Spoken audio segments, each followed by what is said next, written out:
ప్రభాస్, నాగశ్విన్ కాంబినేషన్లో వస్తున్నటువంటి కల్కి మూవీ యొక్క లేటెస్ట్ అప్డేట్ ఏంటంటే ఈ మూవీలో దిశా పటాని మరో హీరోయిన్గా ఉండబోతుందని తెలుస్తుంది. అవతార్లో ఒక కొత్త లోకాన్ని అయితే ఎలా ఆవిష్కరించారో ఈ మూవీలో కూడా అటువంటి కొత్త లోకాన్ని అయితే ఒకటి ఆవిష్కరించబోతున్నాడు నాగశ్విన్. అసలు పూర్తి స్థాయి కథనాలతో అయితే ఈ మూవీ ఉండబోతుందని మాత్రం గట్టిగానే తెలుస్తుంది. నాగశ్విన్ ఎప్పటి నుండో ప్లాన్ చేసుకున్నటువంటి స్టోరీ ఇది. హాలీవుడ్ రేంజ్కి మించి మరీ స్టోరీ ఉండబోతుందని చెప్పడంలో ఎటువంటి సందేహం లేదు. ప్రభాస్ అంతకు మించినటువంటి బిగ్గెస్ట్ అవెంజర్స్ని మించినటువంటి హీరోగా ఇందులో కనిపించబోతున్నాడని ఒక టాక్ నడుస్తుంది.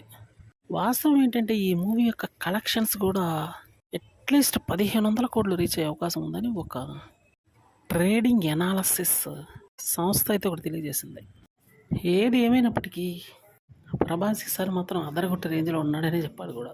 ఎందుకంటే ఇప్పుడు వరకు వచ్చినటువంటి టీజర్ కూడా ఈ మూవీ మీద అంచనాలు బాగానే పెంచుతుంది. ఏ కాడికి టాలీవుడ్, మల్లువుడ్, శాండల్వుడ్, బాలీవుడ్ అయినా అంతకు మించినటువంటి మూవీ రావాలని ఎప్పటి నుండో చూస్తుంది టాలీవుడ్. అందుకు తగ్గ విధంగానే అడుగులు కూడా ముందుకేస్తున్నారు. సో కాబట్టి ఈ మూవీ దానికి మించిన విధంగా ఉండబోతుందని ఖచ్చితంగా చెప్పుకోవాలి.